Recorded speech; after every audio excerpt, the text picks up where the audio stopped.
Bien, voilà, bonjour à tous. Je m'appelle William Hortmans. Je vais être un des co-animateurs de cette séance. Séance sur la biodiversité des sols et la stabilité structurale présentée par Simon Dirix de Greenotech. Donc, quelques petites informations techniques. Donc, pour ceux qui ne connaissent pas, nous sommes sur la plateforme Zoom. Vous avez des onglets de commande en bas à gauche de l'écran. Donc, pour l'instant, votre micro et votre vidéo sont verrouillés, éteints, pour ne pas qu'on ait une cacophonie ici, puisque nous sommes déjà 54 personnes. Je pourrais les réactiver en fin de séance pour que vous puissiez vous exprimer, donc poser des questions à notre intervenant. Mais vous pouvez, tout au long de la séance, poser des questions dans le chat. Donc, pour activer le chat, vous pouvez cliquer sur la petite bulle de conversation en bas de l'écran. Là, vous allez avoir un volet qui va s'ouvrir normalement sur votre droite. Et donc là, vous pouvez dire bonjour aux gens et poser vos questions. Donc, nous serons plusieurs co-animateurs, comme je l'ai dit. On va lire vos questions, les mettre de côté, on les posera oralement à Simon en fin de séance. Voilà. Alors, quelques petits mots. Ah oui, aussi, donc nous avons, si vous avez le moindre problème technique, vous pouvez appeler Anne Doguet, qui est aussi présente. Je peux dire bonjour Anne, comme ça. Oui, bonjour. Oui, vous pouvez me sonner au Voilà. 019 58 93 22 ou un petit mail avec votre numéro de téléphone et je peux vous sonner si vous avez des soucis. Voilà, vous avez reçu aussi ce numéro dans le mail. Si vous avez perdu le numéro, vous pouvez le retrouver. Ça va? Donc, au niveau des agri-clubs en général, donc, nous sommes plusieurs organismes à organiser ces cycles de conférences chaque année. Donc, ce sont des séances qui visent le développement de pratiques innovantes, au niveau de l'amélioration des pratiques, au niveau environnemental, au niveau du travail à la ferme, la communication, etc. Donc, nous avons la Fondation rurale de Wallonie, dont fait partie Anne. Donc, c'est une association qui s'occupe du développement rural au niveau de la région wallonne. On a deux ADL, donc Agence de développement local, qui vise la croissance économique des territoires ruraux. On a l'Agence de développement local de Villers-le-Bouillet et celle de Berlot, Gers, Fem et Doncéve. Et puis ensuite, le GAL Je suis Esguignon, dont je fais partie, donc aussi du développement rural, donc différents projets de mobilité douce à la campagne et des projets agricoles, diversification agricole, environnement, achat local dans les fermes, etc. Voilà un petit peu pour le tour d'horizon. Donc, je vais laisser la parole à Simon. Et puis, je reprendrai le micro pour animer les questions-réponses et faire une petite info sur les prochains agri-clubs. Ça va? Donc, tu peux repartager ton écran, Simon. C'est parti.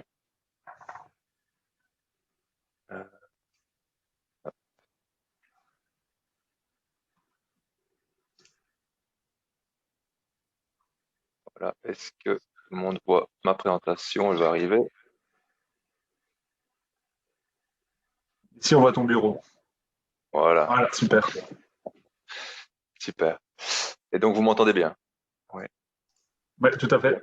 Ok, super. Eh bien, bonjour à tous. Et, merci de m'inviter là pour ce premier Agri-Club.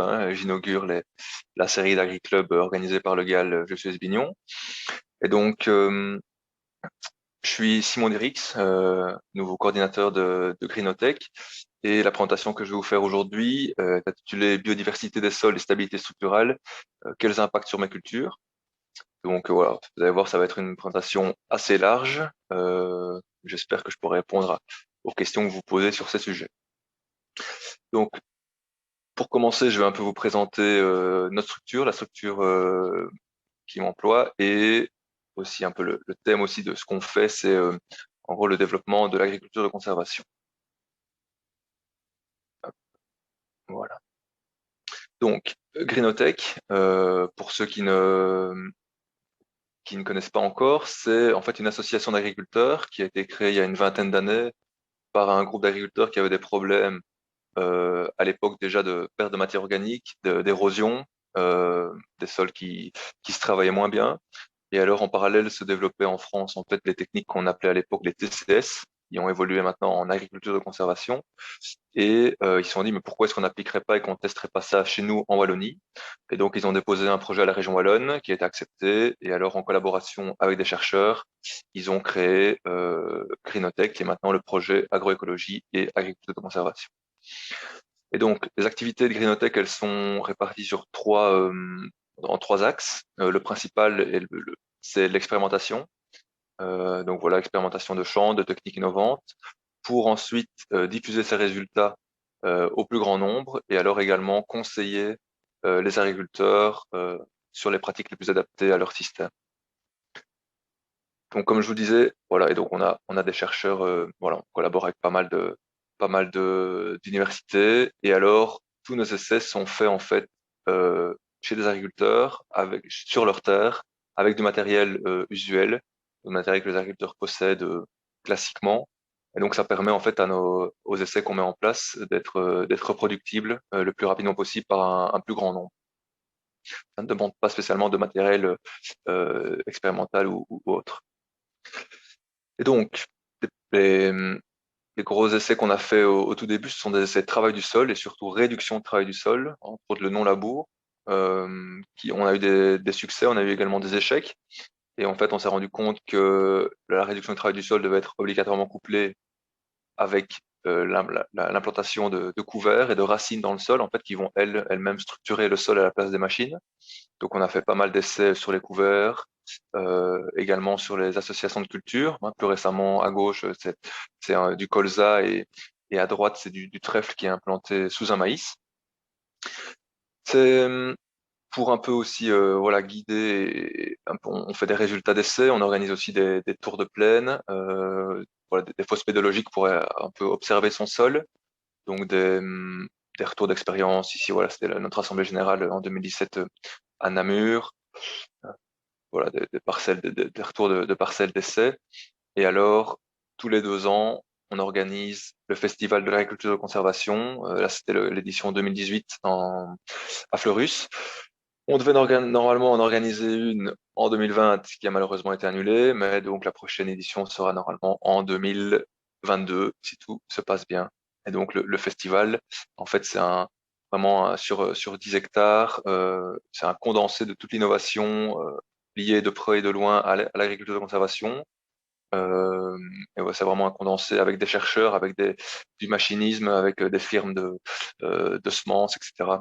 Voilà, donc ça permet vraiment de faire un peu un tour de la question en 2 jours. Et alors, nos essais sont également, nos résultats d'essais sont également disponibles sur notre site web, greenotech.be. Voilà, il y a également nos contacts. Donc, si vous avez une question, voilà, si vous voulez nous contacter pour un point particulier, n'hésitez pas. Nos coordonnées sont sur le site. Et donc nous contacter parce qu'on fait également du conseil en ferme à la demande sur tous les sujets que je viens d'évoquer, voilà, travail du sol, couvert, implantation des cultures, association de cultures, optimisation de la rotation, toutes des choses sur lesquelles on a bien travaillé.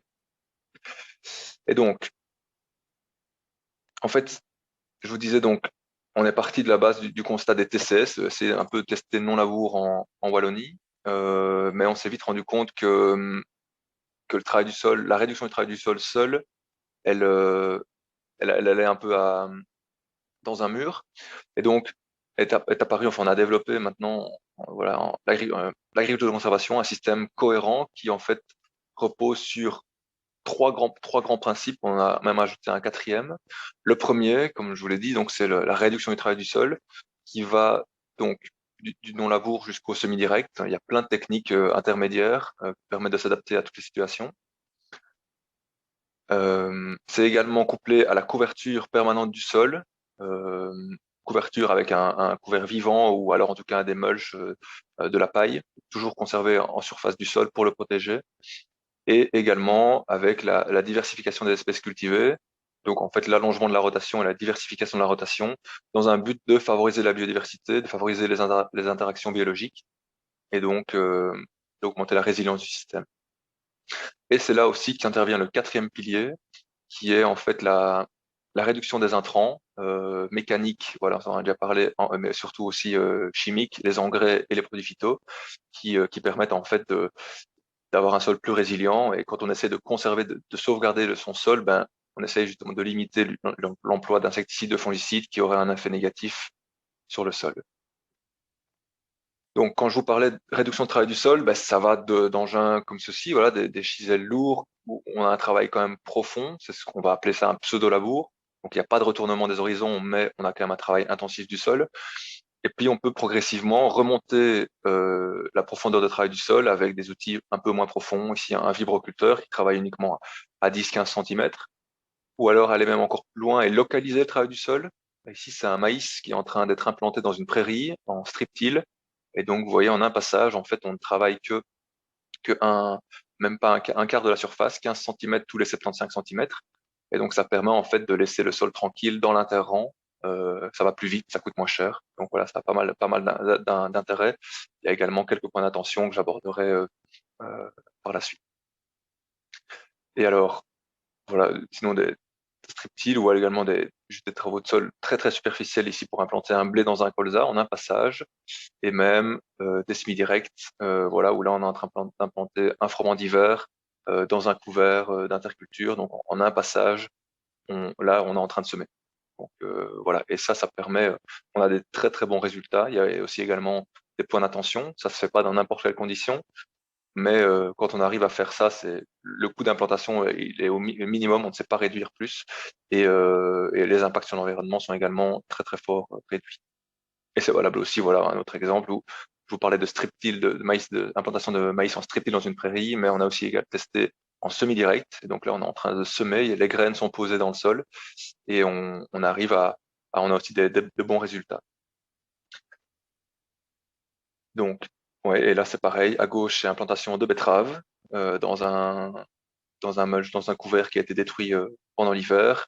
Et à droite, ce sont en fait une plantation en direct de pommes de terre dans des buts préformés à l'automne. J'y reviendrai par la suite. Donc cette réduction du travail du sol, elle est obligatoirement couplée avec une couverture permanente des sols, avec des couverts, avec des cultures, avec des couverts permanents, avec des couverts gélifs. Voilà, ici un couvert permanent, c'est un trèfle qui avait été implanté sous une épeautre, ou alors des couverts gélifs, couverts hivernaux classiques, enfin classiques en tout cas obligatoires, mais donc qu'on met en interculture et qu'on essaie de diversifier. Voilà, je reviendrai par la suite pourquoi. Et alors, la troisième chose, le troisième pilier, vraiment l'agriculture de conservation, c'est un tabouret. Et si les trois piliers doivent être mis en place presque en même temps si on veut un système cohérent. Et donc la rotation, elle permet surtout de limiter la pression des adventices. Avec des rotations très courtes en TCS, on peut arriver facilement à des problèmes de résistance, entre autres des graminées. Et donc là, le levier qu'on met en place, c'est l'allongement de la rotation, la diversification de la rotation pour justement gérer naturellement ces adventices. Voilà, et donc là, vous voyez. Et donc, en gros, en simplifié, voilà, l'objectif ultime de ce genre de système, c'est de remplacer le métal par le végétal. Donc voilà, on structure le sol, il a besoin d'être structuré, mais au lieu de le structurer avec des machines, avec un outil qui coûte cher et voilà, ça coûte à l'agriculteur et ça fait du dégât au sol, on va le structurer avec des racines. Essayer de limiter la fertilisation, ça viendra par la suite avec l'allongement, l'amélioration de la fertilité du sol. On essaie de diminuer la fertilisation et on va remplacer ça par l'incorporation de légumineuses et donc qui permettent de stocker l'azote dans le sol, dans la rotation. Et alors, tous les intrants chimiques, insecticides et fongicides dans un premier temps, qu'on va en fait pouvoir diminuer grâce voilà, au développement de la biodiversité dans le sol et dans le champ. Et à plus long terme, on sait réduire les herbicides, on ne sait pas encore s'en passer, mais on sait réduire fortement les herbicides et conserver quand même une gestion des adventices très très correcte. Et tout ça, bien entendu, en conservant un revenu, un rendement presque équivalent et surtout un revenu équivalent, voire supérieur. Parce qu'on diminue les intrants, on conserve presque le rendement agronomique et donc au final, on a plus d'argent dans notre poche. Et donc, tout ça, en fait, l'agriculture de conservation, c'est l'agriculture de conservation des sols. Et donc, le but, en fait, c'est d'avoir un sol le plus fertile, le plus vivant possible. Parce que le sol, c'est vraiment un organisme vivant, il faut le considérer comme tel, et donc il réagit aux sollicitations extérieures, et donc voilà, il faut vraiment le voir comme un milieu vivant. Et donc dans ce sol, on a énormément une énorme diversité d'organismes qui vont des tout petits, bactéries, champignons, des protozoaires, avec des organismes qu'on peut observer à la loupe, comme par exemple les plus gros des nématodes ou des acariens, des choses comme ça. Et alors, on a aussi beaucoup d'insectes, des vers de terre, et également ça abrite aussi également de la faune un peu plus grosse, hein, plus ou moins nuisible, mais qui ont toute leur utilité et leur importance. Dans un sol moyen, un sol bien pourvu, en fait, il y a plus de dans une prairie, par exemple, en fait, il y a plus de vie sous le sol que sur le sol. Donc, on estime que en totalisant la masse de tous les organismes vivants sur le sol, on arrive à pas loin d'équivalent de 6 à 10 UGP par hectare. Donc, en général, c'est ce qu'il y a. On a plus de vie dans le sol que sur le sol. Et cette vie, et tous ces organismes, il y en a énormément, ils ont tous des propriétés différentes. Les micro-organismes, champignons, bactéries, eux vont être plutôt les ingénieurs chimiques, c'est eux qui vont en fait rendre disponibles les éléments minéraux, la potasse, le phosphore, le calcium, et tous les éléments dont ont besoin les plantes pour se développer. Il y a également d'autres, des insectes qui vont et d'autres organismes qui vont avoir un rôle de biorégulation, qui vont par exemple manger les œufs de limaces et réguler un peu les populations de ravageurs. On a aussi les nématodes qui ont un rôle là-dedans, qui vont réguler les champignons et les pathogènes, les micro-organismes, les bactéries phytopathogènes. Et on a une plus grosse, aussi des organismes qui ont un rôle dans la dégradation de la matière organique et dans la structuration du sol. Donc ça, ingénieurs de la litière, ce sont des petits organismes et des champignons aussi. Et les ingénieurs du sol, ce sont en fait les principaux, les vers de terre, qui vont permettre de structurer et de rendre le sol poreux et bien drainé. Et donc, ces rôles en fait du sol et des organismes du sol, on a pu les mettre en évidence via des expériences. Et ici, c'est une expérience qui a été faite par des Français à Dijon, où en fait, ils ont pris un sol et ils l'ont mis dans des éprouvettes et ils l'ont dilué. Et donc, en fait, quand on dilue ce sol, on avait un sol qui était bien pourvu en diversité avec plein d'organismes. Et quand on le dilue, hein, en fait, on dilue cette diversité. Et après, ils ont observé en fait l'effet de la dilution de cette diversité sur la minéralisation. Donc en fait, plus on a plus ces organismes vivants, ils se développent et donc ils vont en fait manger la matière organique et leurs excréments, ça va être tous les éléments minéraux dont les plantes ont besoin pour se nourrir. Et en fait, ils ont montré que plus on avait de diversité dans le sol, plus on avait une minéralisation importante et donc plus on avait un sol en fait fertile et on pouvait réduire les intrants, les engrais, sans perdre de rendement. Donc voilà, ça c'est déjà une première expérience qui a montré ça en évidence.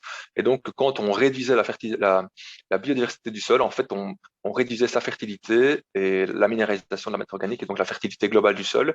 Et donc, on allait devoir, à rendement équivalent, mettre plus d'engrais que dans un sol diversifié. Une autre étude qui a montré que le temps de survie d'un pathogène, ici c'est Listeria, c'est une bactérie pathogène. Eh ben, dans les sols bien pourvus, quand on inoculait la bactérie pathogène dans le sol, elle se faisait directement concurrencer par toutes les autres bactéries qui sont, elles, auxiliaires, favorables. Et donc, son temps de survie dans le sol était très faible par rapport à des sols qui sont beaucoup moins diversifiés et beaucoup moins riches en biodiversité.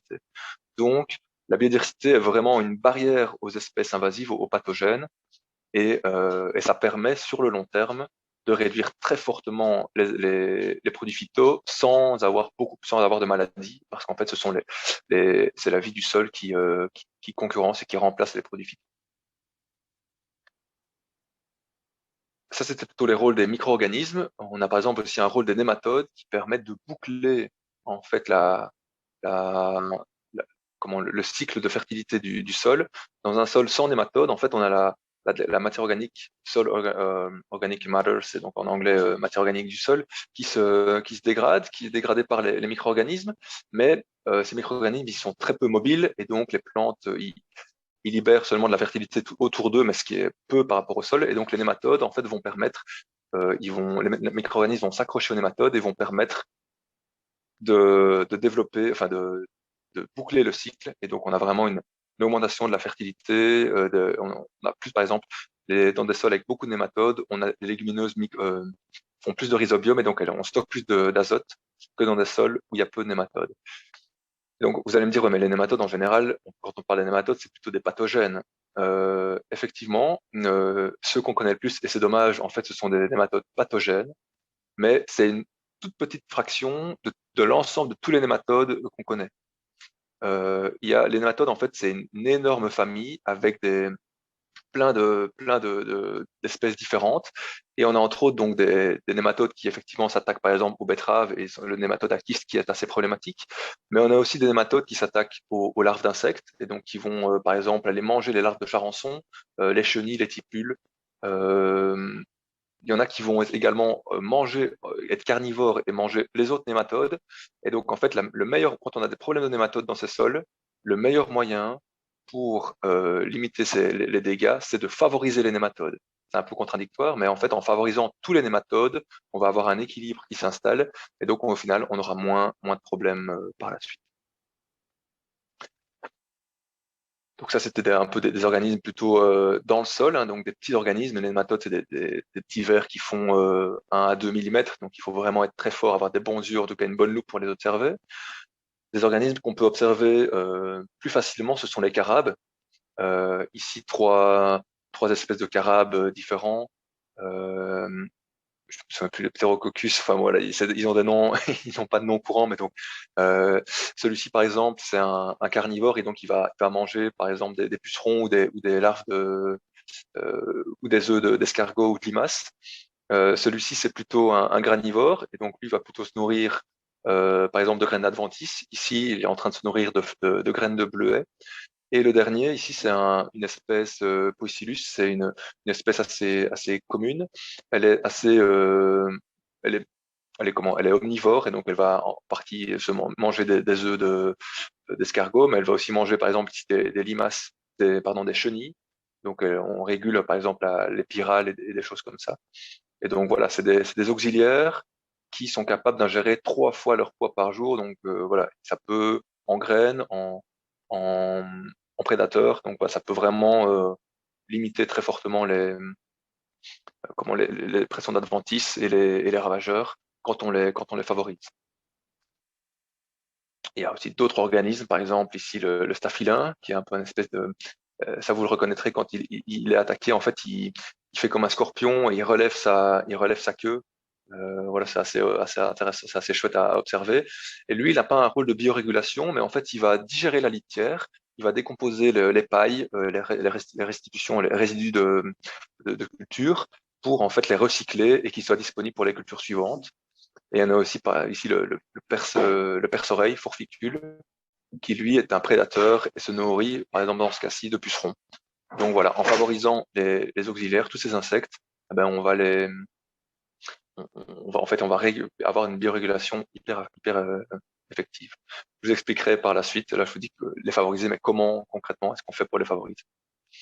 Et alors, un des plus grands, voilà, le rôle majeur des vers de terre, qui est un peu l'espèce, le représentant syndical de la vie du sol, c'est un peu une espèce parapluie. Ça veut dire que en général, quand on a des vers de terre dans son sol, c'est que le sol va bien et donc c'est que les autres organismes qui sont moins visibles sont bien présents.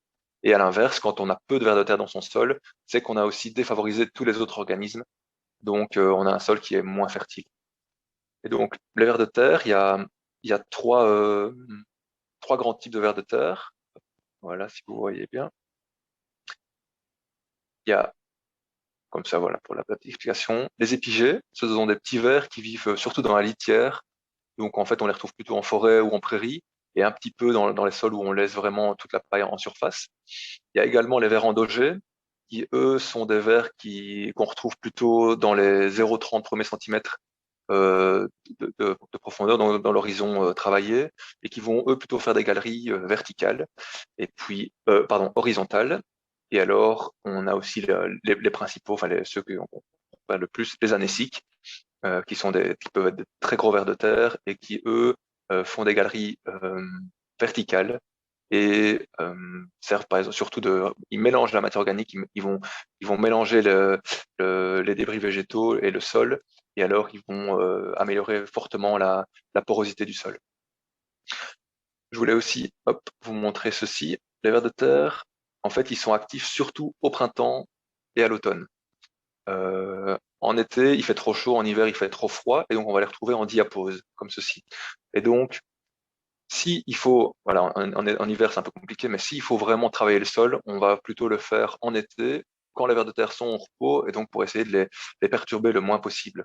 Parce que quand on a des travaux de sol profonds et avec des outils animés au printemps ou à l'automne, alors là on fait beaucoup plus de dégâts. Quelque chose qu'on peut aussi observer, on en a par la suite, c'est en fait les cabanes de vers de terre. J'y reviendrai dans la suite de ma présentation, c'est assez intéressant. Et donc, l'intérêt d'avoir des vers de terre, ici c'est donc une étude qui n'est pas tout jeune mais qui est toujours d'actualité. Donc on voit en fait dans les sols où on a des vers de terre, on a en fait une meilleure infiltration, plus de stockage de carbone, et en fait dans l'absolu aussi plus d'eau disponible pour les plantes. Donc c'est vraiment un cercle vertueux qui s'installe quand on commence à favoriser les vers de terre. On a voilà plus de porosité d'enracinement. Voilà. Et donc, on a fait des comptages de vers de terre dans différents systèmes, agriculture de conservation, agriculture conventionnelle et agriculture biologique. Et donc, on voit, donc ça c'est par hectare, hein, c'est en kilos par hectare. Et on voit que en agriculture de conservation, on a en moyenne, mais les extrêmes sont très écartés, on a en moyenne 800, presque 850 kilos de vers de terre à l'hectare, alors qu'en conventionnel et en bio, on est à 500, donc on est à 60%, pardon, 40% en moins de vers de terre, mais avec des écarts très différents. On peut avoir des gars qui sont en agriculture de conservation, qui ont très peu de vers de terre dans leur sol, parce qu'ils ont par exemple beaucoup de cultures industrielles, des pommes de terre, des carottes qui ont un gros impact sur le vers de terre. Et à l'inverse, on peut avoir des gars en bio ou même en agriculture conventionnelle qui ont un nombre de vers de terre important. Donc voilà, en fait, donc on a été creusé plus loin et on a regardé un peu en fonction des pratiques. Et donc on voit que en semi-direct, dans les sols en semi-direct, donc en mauve, ce sont le nombre total d'organismes donc le nombre de vers de terre par mètre carré. En vert, c'est les épigés, donc ceux qui sont dans la litière. En rouge, ce sont les endogés, donc ceux qui sont dans les premiers horizons, ils font des galeries horizontales. Et en bleu, ce sont les endogés, donc ceux qui font des galeries verticales. Et on voit que entre le semi-direct, le TCS et le labour, on a un énorme gradient négatif sur les populations de vers de terre. Donc, clairement, ce qui est néfaste pour les vers de terre et pour la grande majorité des organismes du sol, c'est le travail du sol. C'est vraiment le principal facteur, et même avant les contaminations par des produits chimiques, qui fait qu'on a moins de diversité dans ces sols. Voilà, donc ça c'est voilà, il faut l'avoir, et c'est pour ça que en agriculture bio, même si on augmente les restitutions de fumier, on a moins on n'a pas d'intrants chimiques. En fait, le seul moyen de gérer les adventices, ben, c'est le travail du sol, et donc on a beaucoup plus de travail du sol en agriculture bio qu'en agriculture de conservation. Et donc c'est sur ce point-là qu'il faut jouer si on veut améliorer la fertilité de ces sols. Le deuxième gros point pour améliorer la fertilité et la biodiversité de ces sols, ce sont les couverts. Ici, c'est une étude d'Arvalis qui montre, donc, ils ont 7 champs, enfin 7 parcelles différentes, une avec un sol nu toute l'année, les 3 premières en orange, où le sol est labouré, et alors c'est l'envers, où on est en non-labour. Et alors, dans les deux, le T5, T6, T8 et T10, c'est où on rajoute des couverts. Donc le sol, il n'est pas travaillé, mais en plus, on le couvre avec des couverts diversifiés. Et donc, on voit que dans un sol nu, donc en non-labour, on a plus de biodiversité, d'activité microbienne que dans un sol labouré. Mais dès qu'on va rajouter des couverts, on peut être équivalent à un non-labour. Donc les couverts ont aussi un effet très important sur la vie du sol. Et alors, quand on cumule les deux leviers, euh, donc non-travail du sol et couverture du sol, alors là, on déplafonne vraiment et on augmente vraiment fortement la biodiversité du sol. Et on se retrouve avec des champs qui sont très bien structurés. On voit ici des mottes qui sont très grumeleuses et des pailles toutes blanches, ça veut dire qu'elles sont remplies de champignons qui commencent déjà à la dégrader. Donc ça, c'est vraiment un sol qui est en très bon état. Et donc, je vous parle de fertilité des sols, mais quand on parle de fertilité des sols, en fait, on entend trois types de fertilité, qui sont la fertilité chimique, c'est-à-dire la disponibilité des éléments minéraux pour les plantes, et le pH. La fertilité physique, qui est plutôt l'état structural. Est-ce que le sol est compacté? Est-ce qu'il est bien poreux? Est-ce qu'il est bien drainant? Et on a également la fertilité biologique, qui, elle, donc c'est l'ensemble de tous les organismes du sol, et qui en fait vont avoir un rôle, enfin qui vont jouer les rôles dont je vous ai parlé tout à l'heure, et enfin, juste avant. Et toute cette fertilité, en fait, il y a un élément qui les relie, c'est la matière organique, c'est le carbone du sol, c'est l'humus. C'est vraiment cet humus qui a un rôle majeur dans la fertilité du sol et dans l'augmentation de la fertilité du sol. Sans être exhaustif, mais voilà, le carbone du sol, il a énormément d'intérêt. Augmentation de la capacité d'échange cationique, donc augmentation du frigo, de la taille du frigo du sol, de ce qu'on peut stocker dans ce sol et qui pourra être restitué aux plantes, toutes l'azote, phosphore, soufre, etc. Ça va être le carbone aussi qui va permettre de dégrader plus rapidement, de capter les pollutions et de les dégrader plus facilement. Donc, dans des sols bien pourvus en matière organique, on aura en dessous, dans les nappes phréatiques, on aura beaucoup moins de pollution parce que les polluants n'auront pas atteint la nappe, ils auront été captés par l'humus avant de percoler. On a également, voilà, le carbone, il a aussi un gros effet sur l'amélioration de la stabilité structurale, diminution de l'abattance et de l'érosion, augmentation de la porosité du sol, protection du sol, et alors un peu moins connu, mais l'effet albédo, en fait, dans des sols noirs, bien pourvus en matière organique, on a des sols qui se réchauffent beaucoup plus vite parce qu'ils captent mieux l'énergie solaire. Et dans ma présentation ici, je m'attarderai un peu plus sur la stabilité structurelle, voilà, parce que je sais que en SB surtout, il y a quand même pas mal de problèmes, entre autres liés à l'abattance et à l'érosion. Et donc, c'est quoi avoir un bon taux de matière organique dans ces sols? En fait, on dit souvent, voilà, j'ai 2,5, 1,8% de matière organique dans mon sol. Est-ce que c'est bien? Dans l'absolu, en fait, ce chiffre, voilà, plus il est élevé, mieux c'est, mais il doit être corrélé avec le taux d'argile du sol. Avoir un taux de matière organique de 2,5 dans un sol à Wavre, dans un sol sableux, c'est hyper bien. Avoir un taux de matière organique de 2,5 à Ciney, dans un sol à 30% d'argile, c'est très faible. En fait, le bon taux de matière, l'idéal comme taux de matière organique à avoir, c'est 17% du taux d'argile. C'est-à-dire que par 10% d'argile dans votre sol, vous devez avoir 1,7% de matière organique au minimum. Donc ça veut dire dans un sol S-Bignon à 15-20% de matière organique, d'argile, 15% d'argile, on doit être à peu près 2,5 de matière organique. Quand on est à 20% d'argile, on doit être à 3,4% de matière organique pour avoir un sol en bon état et un sol qui est résistant à l'abattance, qui est plus résistant à l'abattance, résistant à la compaction. Ça ne se fait pas en un jour. Voilà, c'est un peu un objectif à avoir à long terme. Au minimum, il faut avoir au minimum 12% du taux de matière organique. Il faut avoir 12% de matière organique par 10% d'argile. Et au-delà de 24%, on arrive à un plafond parce que là, en fait, ça veut dire que le sol ne travaille pas assez, qu'on accumule juste de la matière organique, mais qu'il n'y a pas de flux. Donc, c'est un peu le sol, en fait, devient un peu inerte comme une tourbe où il y a, dans une tourbe, on a presque parfois 100% de matière organique, mais c'est pas pour ça que c'est un sol fertile, parce que cette matière organique, elle est pas labile. Donc voilà, il faut aussi c'est bien d'avoir de la matière organique et c'est avoir de la matière organique qui tourne. Et donc, ça, c'est une étude qui avait été faite en Suisse, mais elle est applicable. On a aussi vérifié, en fait, dans notre en Wallonie, ça, c'est applicable également. Et donc, on voit le taux d'argile et le taux de matière organique ici en ordonnée. Et on voit donc là les limites, comme je vous disais, 12%, 17% l'idéal et 24% le maximum. Et alors, ils ont en fait identifié 3 types de parcelles, des parcelles en prairie permanente, des parcelles sous labour et des parcelles en non-labour. Et on voit que c'est quand même pas si simple de voir quel système est le meilleur.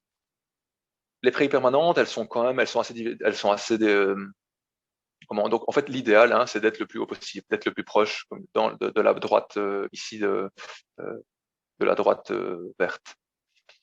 Donc on voit que les prairies permanentes, on sait que ce sont des bons puits à carbone, elles sont en général dans le haut du panier, mais on a aussi des prairies qui sont peu avec des mauvaises structures, parce que surpâturage, parce que trop de fertilisation minérale, parce que pas assez de diversité au sein des plantes, on a juste une graminée, on a juste une prairie de raies-gras, et donc c'est peut-être pas l'idéal.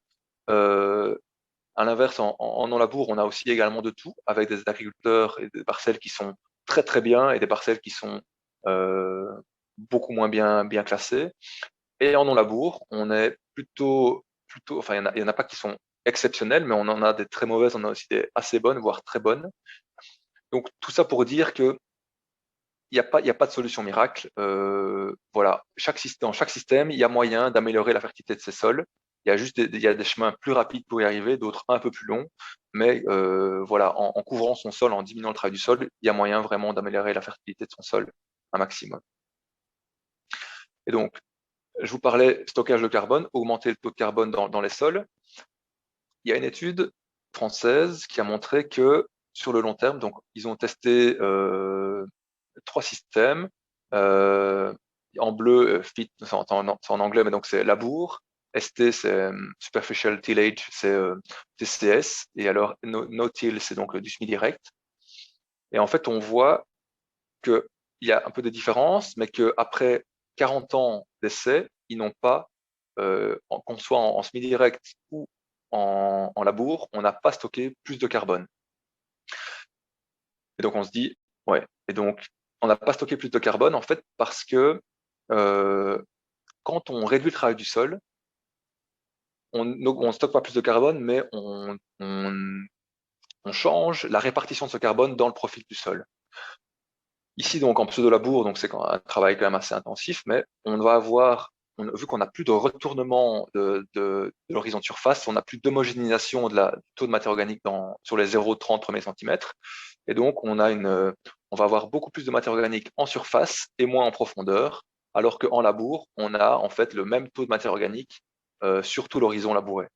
Donc ça, c'était un essai qu'on avait fait ici en Belgique, et on a les mêmes résultats en France, où en semi-direct, ils ont voilà, beaucoup plus de matière organique en surface, mais directement dès 5-10 cm, ça chute très fortement, alors qu'en labour, ici en bleu, eh ben, on a un taux de matière organique qui est beaucoup plus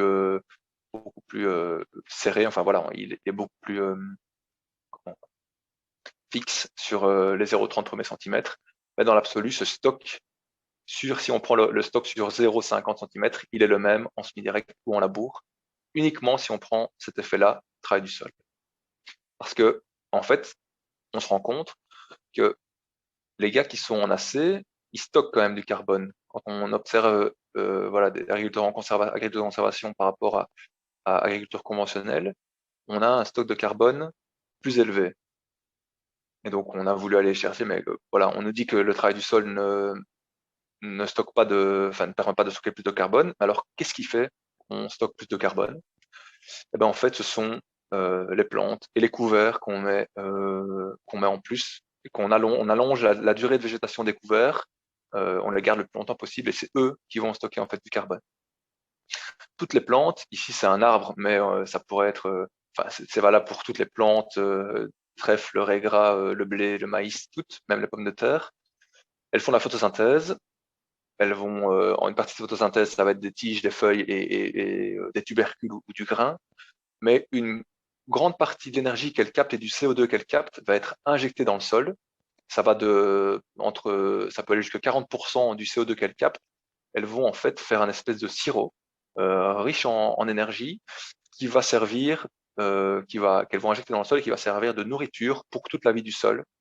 Et en échange de cette source de carbone, les micro-organismes, ils vont donner aux plantes des nutriments minéraux, du phosphore, du magnésium, de la potasse, du bore. Et donc, c'est vraiment un échange carbone contre éléments minéraux. Et c'est ces plantes, via les écluses racinaires, qui vont en fait augmenter l'activité microbienne et augmenter le stockage de carbone dans le sol. Et donc, pour augmenter le stockage de carbone dans le sol, il faut donc augmenter le nombre de plantes et la durée de végétation de ces plantes toute l'année. En gros, il faudrait que les plantes fassent de la photosynthèse tout le temps, 365 jours par an. Bon, sauf quand ils gèlent, là c'est un peu plus compliqué, mais en tout cas, on leur laisse la possibilité de le faire. Et au lieu de détruire les couverts dès l'entrée d'hiver et d'avoir un sol nu pendant 4 mois dans l'année, où en fait là c'est un sol qui se dégrade au lieu de s'aggrader, au lieu de s'améliorer. Et ce stockage de carbone, il est d'autant plus important que la diversité des plantes cultivées sur la parcelle est élevée. Et donc, on voit que stockage de carbone, voilà, plus on va augmenter le nombre d'espèces, voilà, ici on monte jusqu'à 16, hein, c'est énorme, et là c'était une prairie où ils étaient montés jusqu'à 60. On va vraiment augmenter le stockage de carbone, et également à 60, on a un stockage un peu plus faible qu'à 16, mais on a aussi moins de pertes, on a moins de. Donc au final, dans l'absolu, la différence entre les deux barres est plus grande. Et donc, pour stocker du carbone, voilà, il faut mettre des plantes vivantes et diversifier ces mélanges pour, pour augmenter le stockage de carbone. Voilà. Et donc ça se fait par exemple, augmenter la diversité des espèces cultivées sur le champ. Ça se fait via les intercultures, hein. Ici, c'est un exemple d'une interculture très bien, super diversifiée avec du tournesol, de la facélie, du radis. On voit le radis et les fleurs blanches, on voit du pois ici. Donc voilà, ça c'est vraiment un très beau couvert.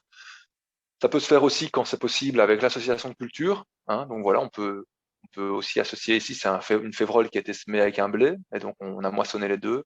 Et ça permet aussi d'avoir plus de diversité dans les champs et d'avoir en fait des plantes qui s'aident entre elles. La févrole, elle va nourrir le blé, elle va capter de l'azote et fertiliser le blé naturellement. Le blé, il va protéger la févrole contre les attaques de bruches, par exemple. Et la févrole, elle va également limiter les attaques de cécidomie, de pucerons. Donc voilà, c'est vraiment une collaboration entre les deux. Ça, c'est dans le cadre où on veut récolter les deux, mais on peut aussi simplement avoir des plants de compagne qui vont aider nos cultures. Et ici, c'est encore de la févrole, mais on a aussi de la lentille, des trèfles et du colza qui sont semés ensemble. Et en fait, toutes ces légumineuses, elles vont aider le colza à être plus vigoureux, à s'enraciner, à être mieux nourri. Et donc, au final, on a un rendement, une augmentation du rendement avec une diminution des coûts.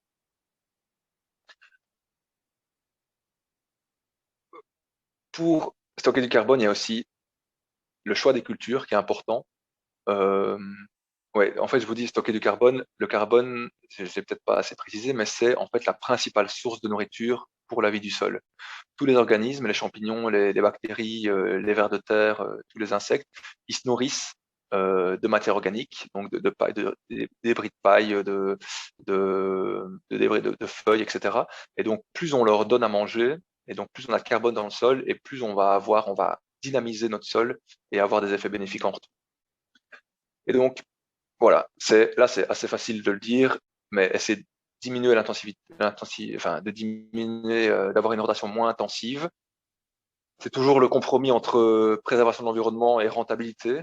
Et donc ici, ces graphiques, ils montrent que toutes les cultures, donc voilà, ici vous avez beaucoup de cultures qu'on cultive chez nous, et en fait, elles vont à l'année déstocker ou stocker du carbone. Dans un sol limono-argileux à 2% de matière organique, donc c'est à peu près ce qu'on retrouve par ici, on perd en moyenne 900 kg de carbone par hectare et par an. Et ça, c'est dû en fait à la minéralisation. Voilà, la vie du sol, elle consomme du carbone et donc elle va en fait consommer le stock de carbone qu'il y a dans le sol. Et si on ne renouvelle pas ce stock de carbone, eh ben, en fait, on va avoir à long terme une dégradation, un appauvrissement du sol, et on peut aller dans des horizons 10, 20, 30 ans, ça dépend d'où on part, mais on peut avoir des gros problèmes avec des sols beaucoup moins fertiles, beaucoup moins poreux, et avec au final beaucoup moins de vie dans le sol. Et les trois cultures qui permettent de restituer plus que plus que les 900 kg de carbone par hectare et par an, ce sont le colza, le maïs grain et les pailles et les céréales quand on restitue les pailles. Toutes les autres cultures, à l'année, elles déstockent du carbone, plus ou moins. Voilà, les pois, les haricots déstockent un peu moins parce qu'on restitue quand même les feuilles. Par exemple, les épinards, où là, on récupère, enfin, on prélève, on récolte toute la biomasse. Pareil pour le lin fibre, où là, on arrache et donc on récupère même les racines et les carottes également. Et ben là, voilà, c'est des cultures qui peuvent être assez rentables, mais qui épuisent très fortement le sol. Et donc, il faut alterner des cultures avec un bilan humique positif et des cultures avec un bilan humique négatif si on veut, enfin en tout cas, il faut avoir le plus de cultures avec un bilan humique positif si on veut à long terme préserver la fertilité de son sol. Et l'intérêt des couverts là-dedans, c'est que, ici c'est un exemple avec de la moutarde, un couvert simple de moutarde avec 2 tonnes de matière sèche à l'hectare, donc c'est un couvert qui doit faire à peu près 80 cm de haut. Eh ben, c'est que cette petite barre, ici, le couvert, donc sur les 3-4 mois où il est implanté, il va stocker du carbone. Et donc, à l'année, par exemple, si on implante une betterave qui, elle déstocke du carbone, si on a une belle interculture comme le couvert que je vous ai montré là précédemment, avant, eh ben, en fait, ça va venir s'additionner et cette barre verte, elle va venir s'additionner à la barre de la betterave et donc on va, à l'année, betterave plus couvert, quand même entretenir l'humus de notre sol et donc on aura un sol qui ne s'épuise pas. Et donc, voilà, quel résultat en fait de conserver son sol et d'avoir d'avoir un sol, voilà, de mettre en place des techniques de conservation des sols. Eh ben, c'est que voilà, quand je vous parlais d'accroissement de la biodiversité, ici c'est une étude qui a montré tout plein d'organismes qui vont des bactéries, champignons, tous les nématodes dont je vous parlais, des lombriques, et puis aussi tout plein d'organismes qui se nourrissent de la litière. Et en fait, ils comparent en, en vert, ici c'est en relatif par rapport à l'agriculture conventionnelle, et le jaune c'est l'agriculture bio. Et donc on compare les deux. Et en fait, on voit que les deux systèmes, agriculture bio et agriculture de conservation, sont, au niveau biodiversité, sont vraiment meilleurs que l'agriculture conventionnelle. Donc voilà, c'est vraiment deux systèmes qui permettent d'améliorer la biodiversité des sols. Voilà. Et donc quand on essaie de cumuler les effets, réduire les intrants chimiques et réduire la mécanisation, alors là on cumule les deux effets, on pourrait avoir vraiment un sol qui tend vers l'autofertilité des sols, vers l'autofertilité.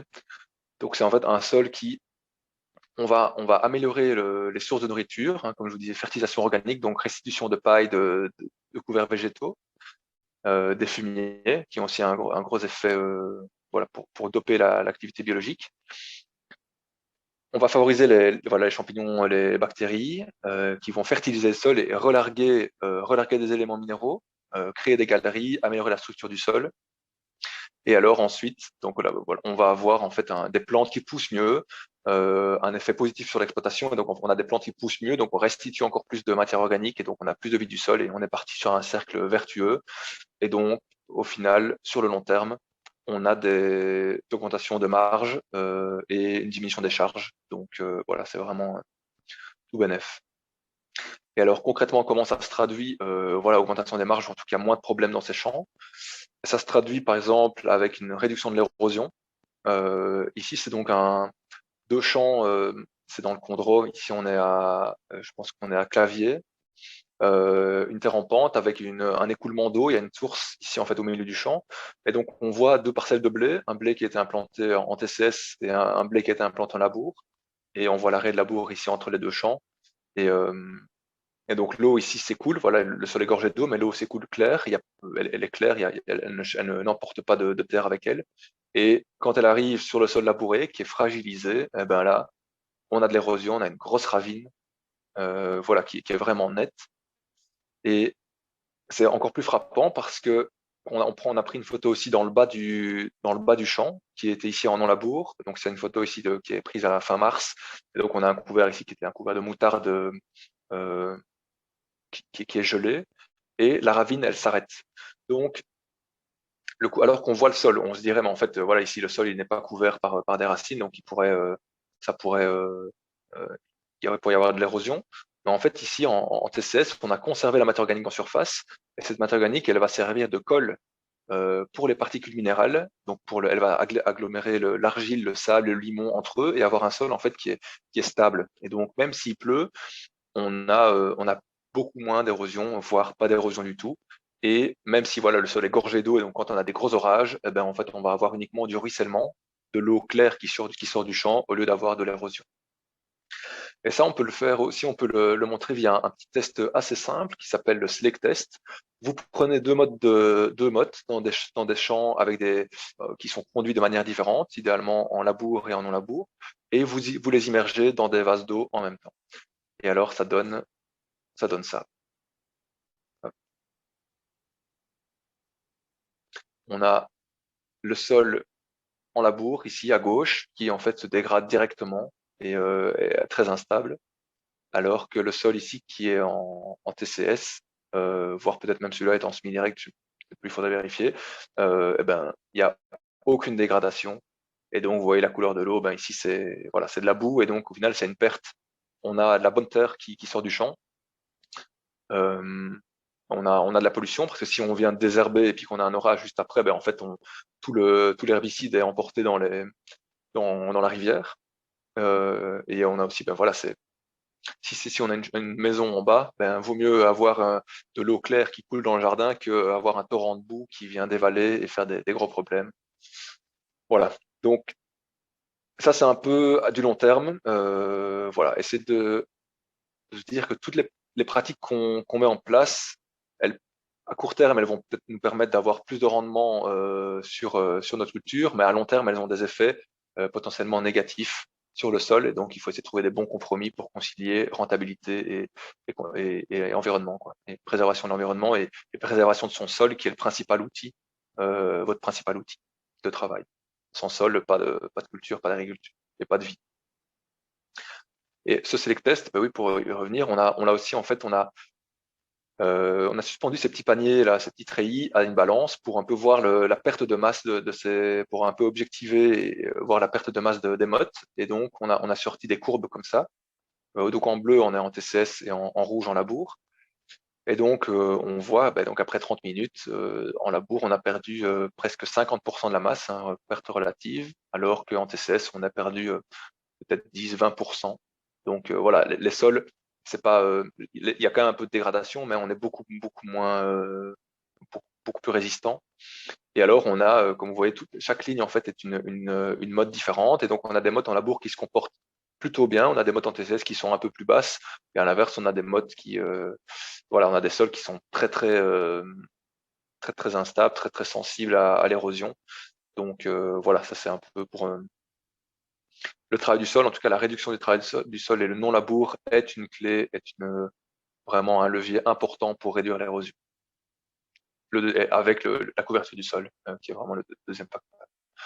Donc ça, c'est un des effets, voilà, quand on conserve et on essaie de conserver son sol, d'augmenter la fertilité du sol.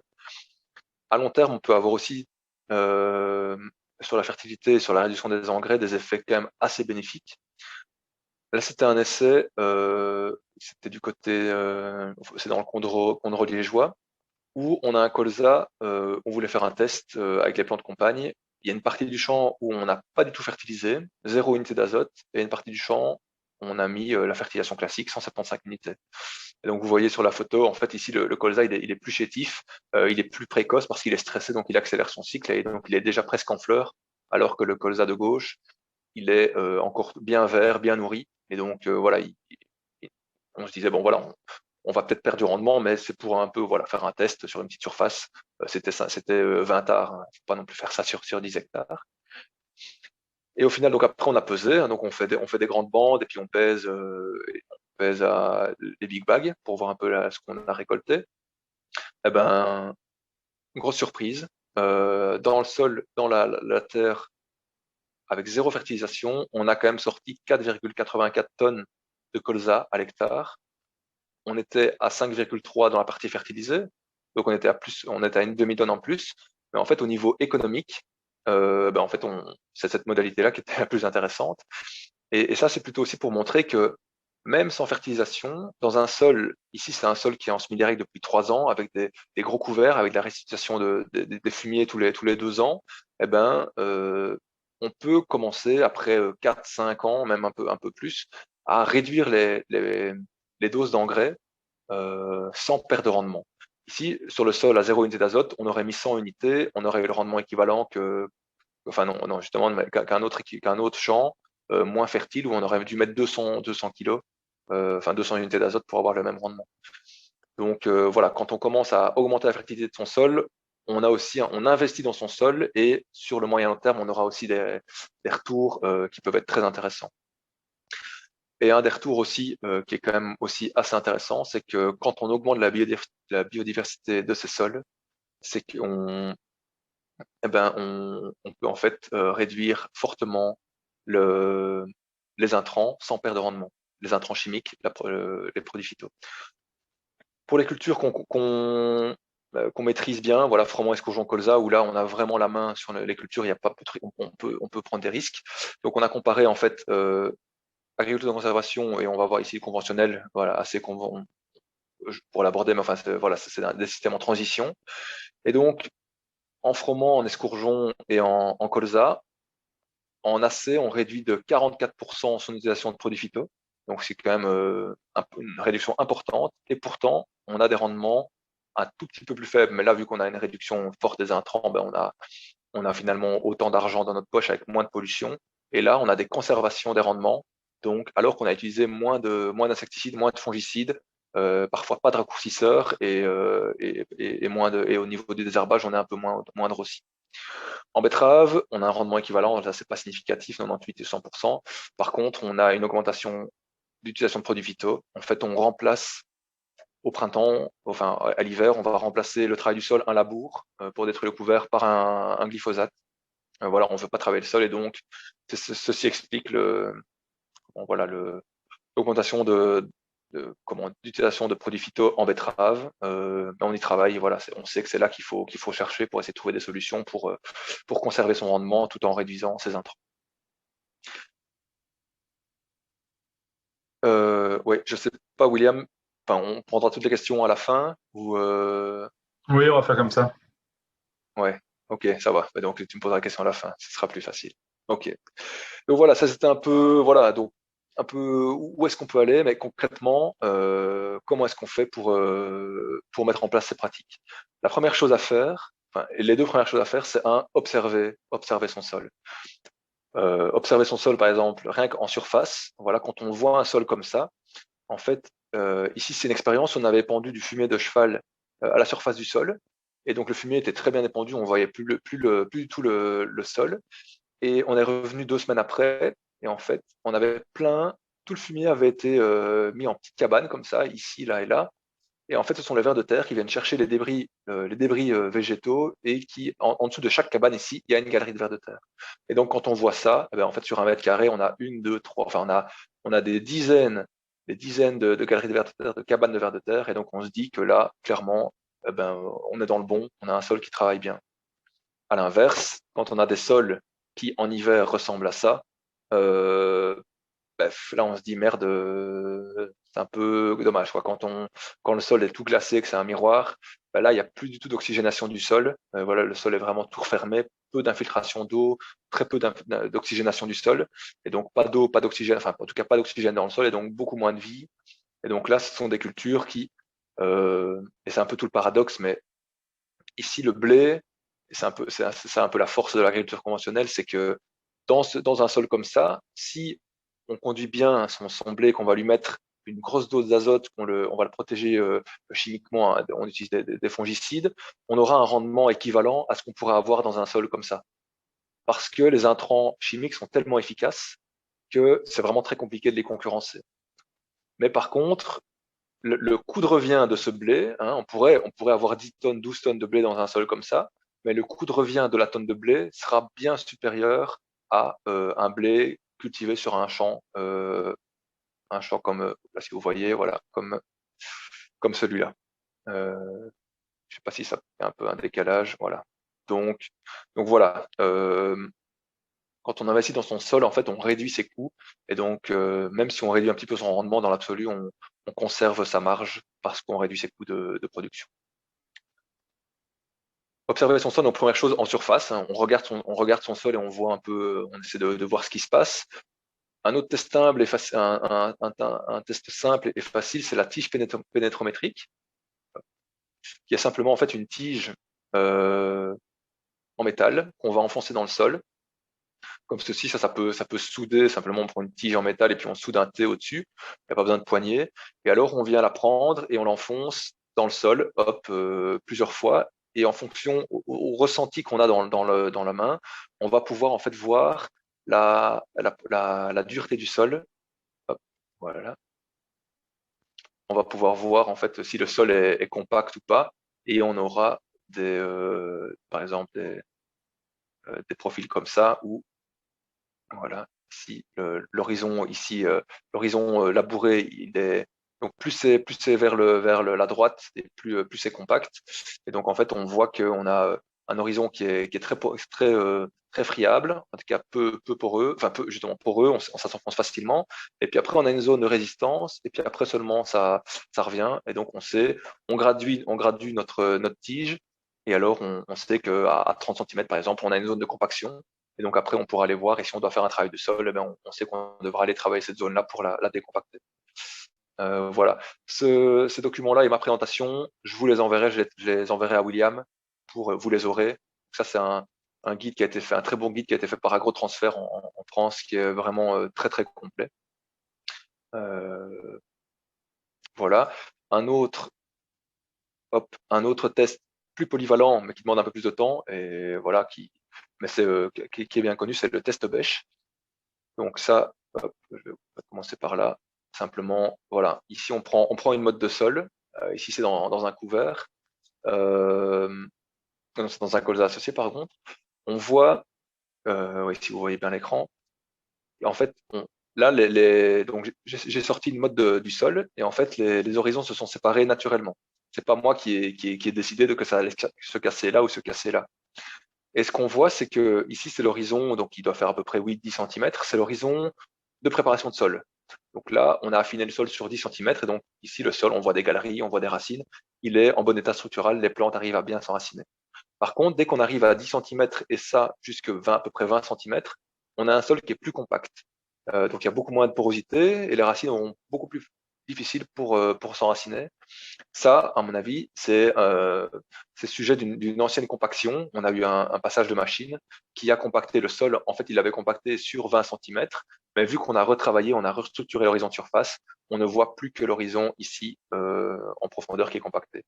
Et alors en dessous, eh ben, en fait, on a un sol qui n'a la compaction n'a eu lieu que jusque 20 cm, et donc en dessous, on a un sol qui est qui est assez friable.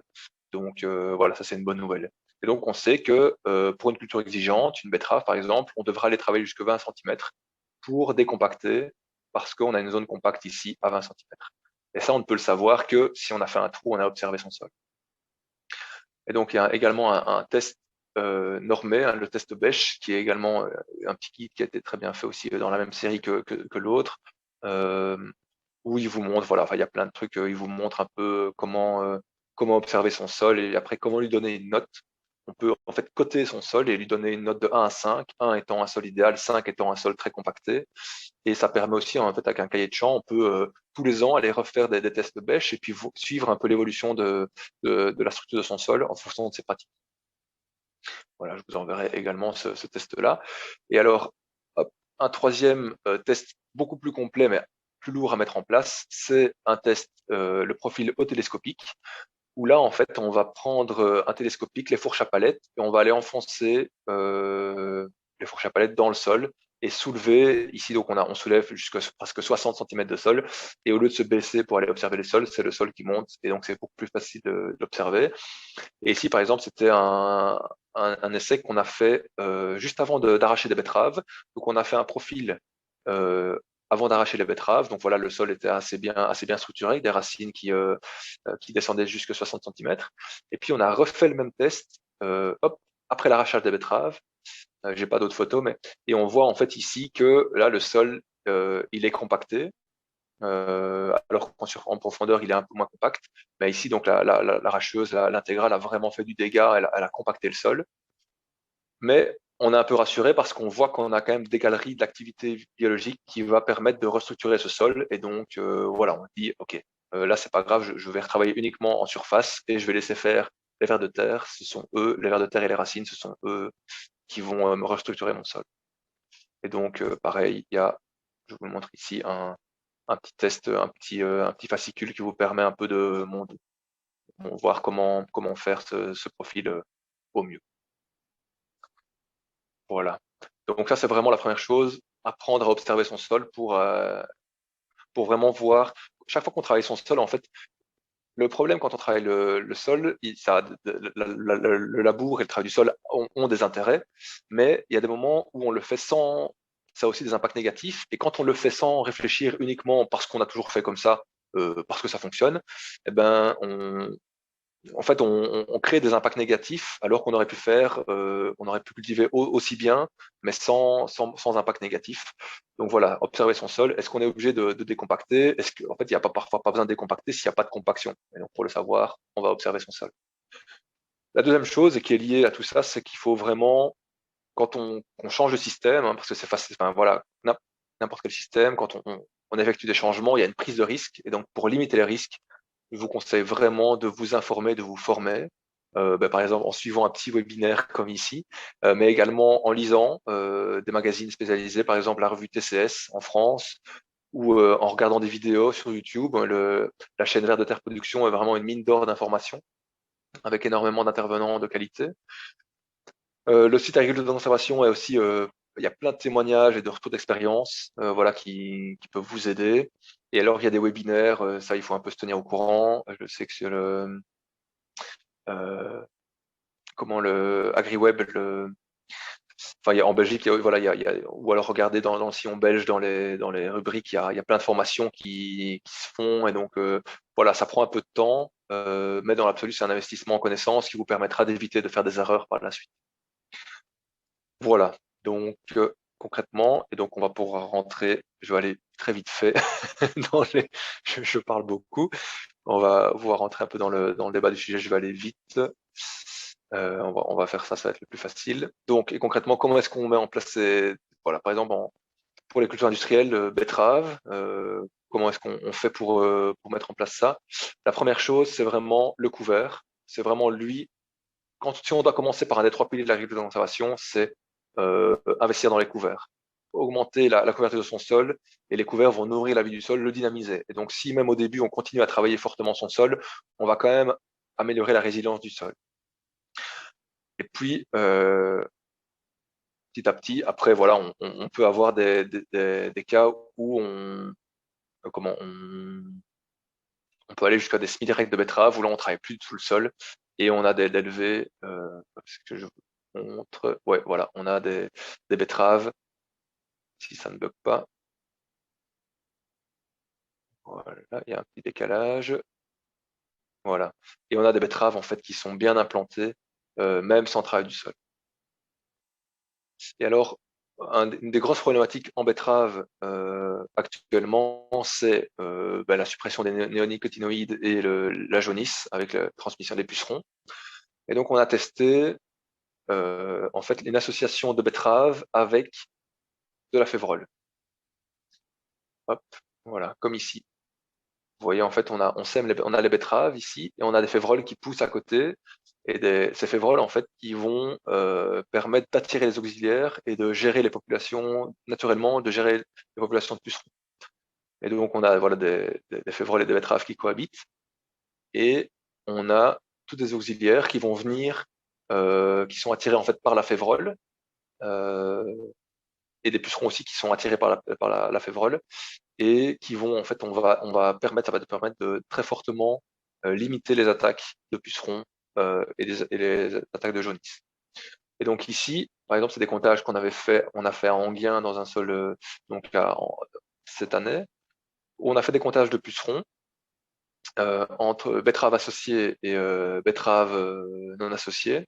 Et donc au 5 du 5, on avait 4 pucerons sur 40 betteraves, donc presque pas, et quelques auxiliaires également.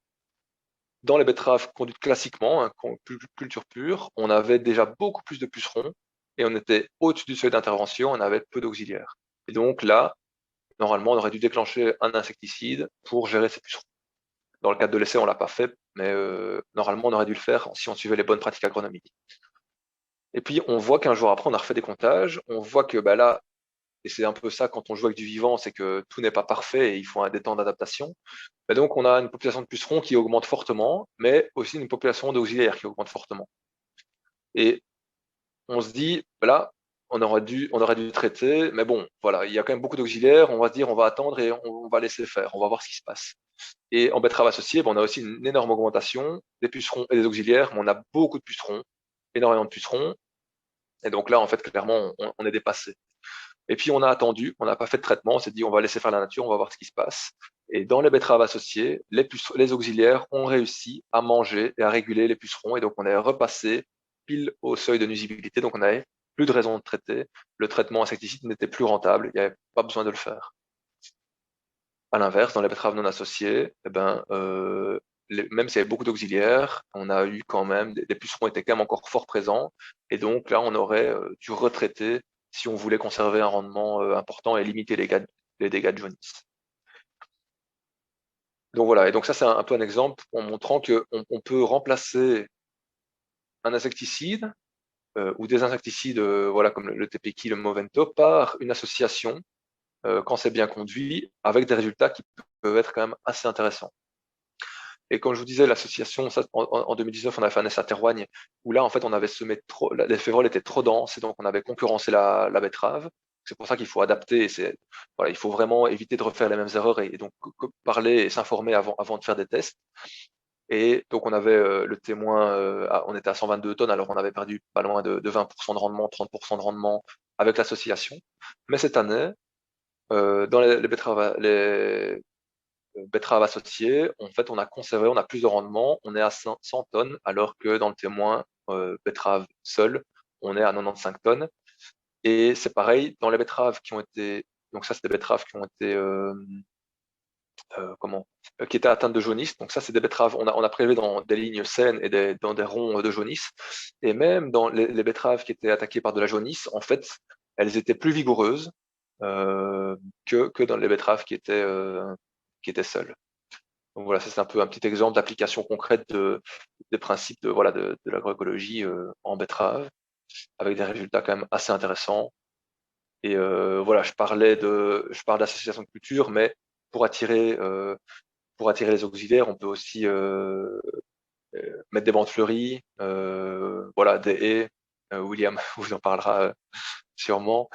Voilà, ça sont des investissements à long terme, mais qui peuvent être payants, et surtout quand on voit les perspectives, quand on va vers une réduction forte des insecticides et de l'homologation, et on arrête d'investir dans les produits phyto, il va falloir s'orienter vers d'autres solutions qui peuvent être celles-là.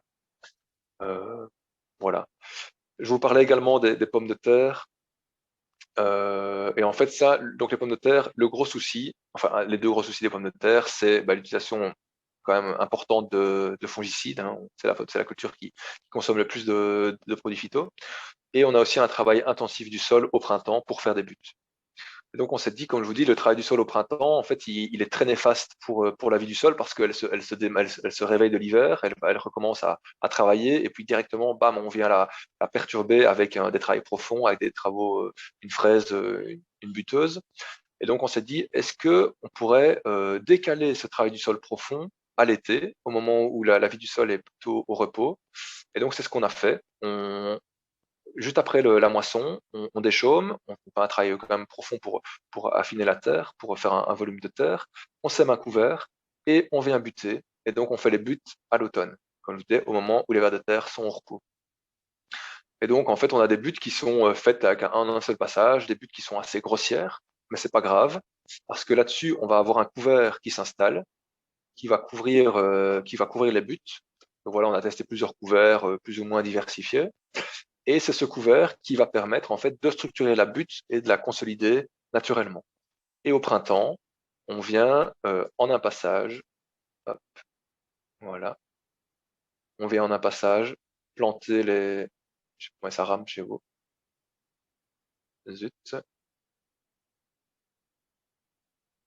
Bon, voilà. J'espère que vous le voyez. Et donc, on vient planter en fait les pommes de terre en un passage.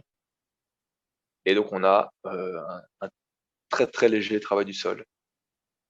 Voilà, je vais la laisser jusqu'au bout comme ça vous voyez. Mais donc, vous voyez un peu ce que ça donne en un passage. Et ça, c'est une buteuse classique, hein, c'est juste un soc. On l'a réglé pour aller un peu plus profond.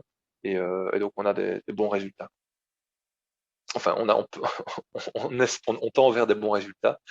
L'autre solution qu'on a testée, qui est le compromis actuel, c'est qu'en fait, on vient reprendre les buts au printemps. Uniquement, au lieu de faire un travail du sol profond, on vient uniquement faire un travail superficiel des buts. Donc, on les reprend sur 15 cm et puis on les reforme juste après. Et ça permet en fait d'oxygéner la butte et de la réchauffer et donc d'avoir des pommes de terre qui démarrent plus vite.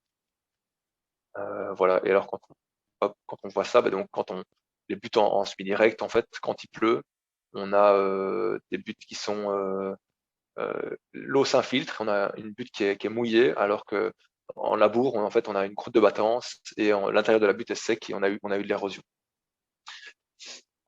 Voilà, ça je vais vous montrer. Donc voilà, il y a des petites améliorations à faire. Hein. Il faut, voilà, on a une très belle structure, mais il faut vraiment bien régler sa machine.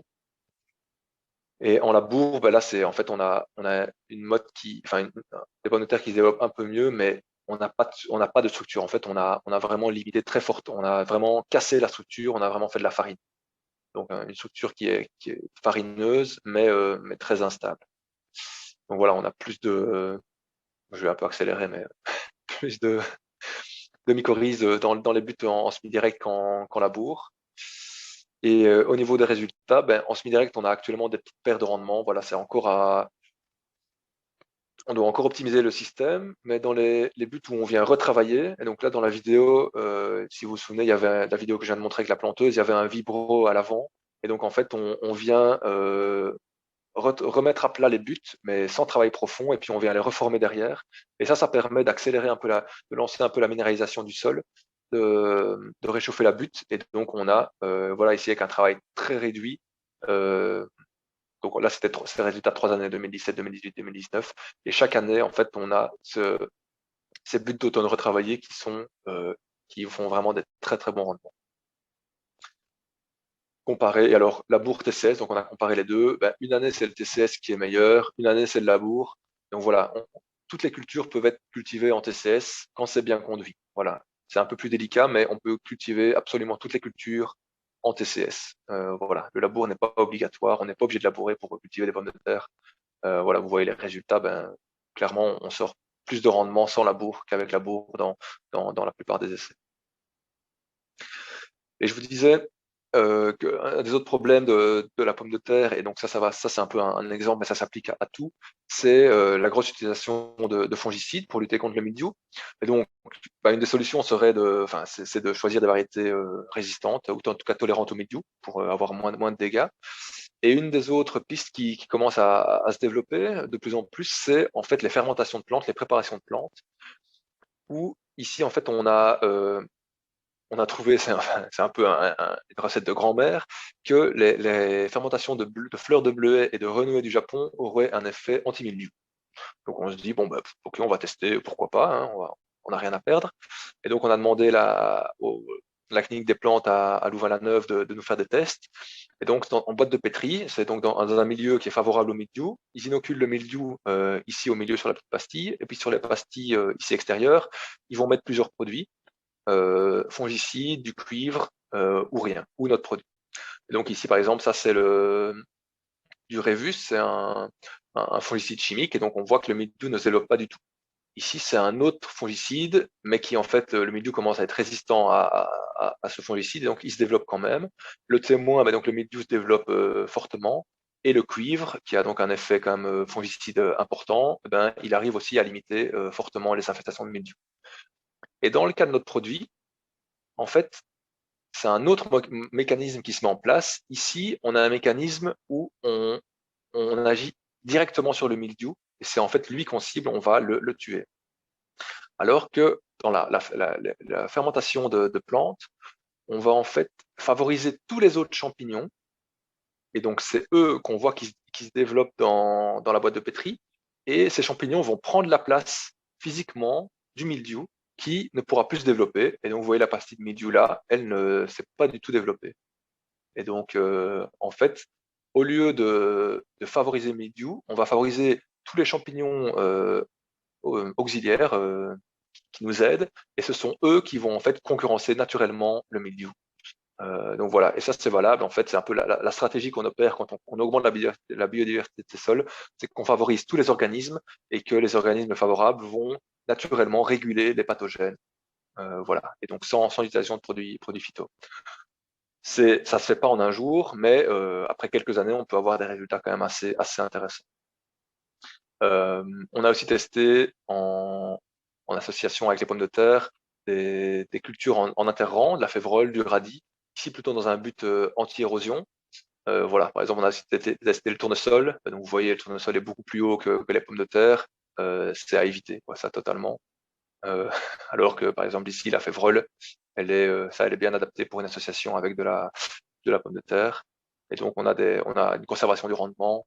Févrole, témoin, colza, c'est la même chose, alors que le tournesol, on est beaucoup plus bas. Donc, voilà, à proscrire, même si c'est beau, qu'on a des belles fleurs de tournesol dans les champs. Voilà, bon, on a encore testé plein d'autres trucs, mais je pense que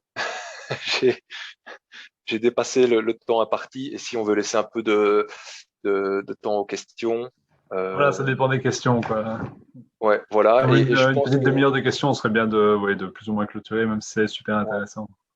voilà, et donc désolé s'il y a des frustrés, j'ai pas pu rentrer dans tous les détails là, j'ai pas abordé le colza ni le lin ni même le maïs. Mais n'hésitez pas, enfin voilà, si vous êtes intéressé ou je pense qu'il y a des conférences ça, qui seront disponibles. Enfin, je pourrais toujours redonner une conférence plus tard et n'hésitez pas si vous avez des questions. En plus, si vous voulez un sujet approfondir un sujet à nous contacter, on pourra toujours voilà, vous présenter des résultats ou en tout cas en discuter par téléphone ou par mail. Voilà. Mais donc, est-ce qu'il y a des questions en fait, William? Oui, donc ce qu'on va faire, c'est mes collègues Paul-Émile et Anne vont lire les questions du chat. Donc, si vous avez encore des questions, vous pouvez les poser dans le chat.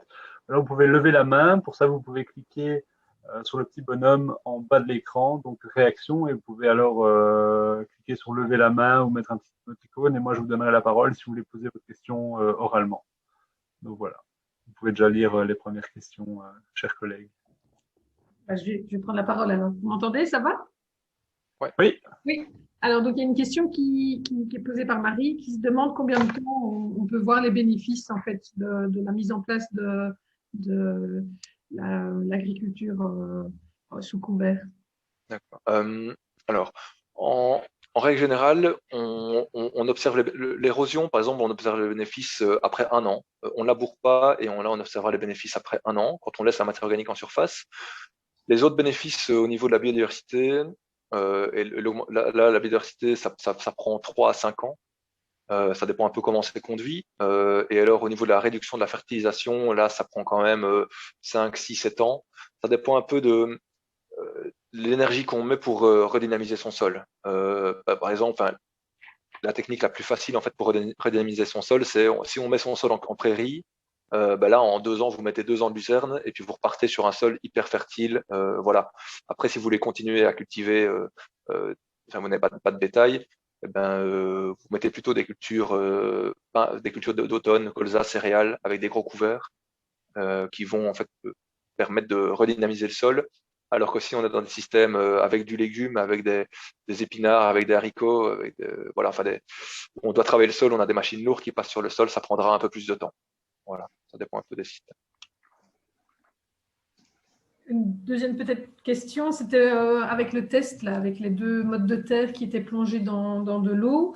Ouais. Et donc, une personne se demande pourquoi, au début de l'immersion, en fait, la motte en TCS a augmenté de poids. Ah oui.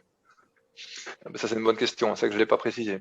En fait, ça augmente de poids parce que la motte, quand on la plonge dans l'eau, elle est poreuse et donc il y a de l'air dedans. Et donc, au moment où on la plonge dans l'eau, l'air s'échappe, il y a de l'eau qui rentre et donc elle prend en masse. Enfin, son poids augmente.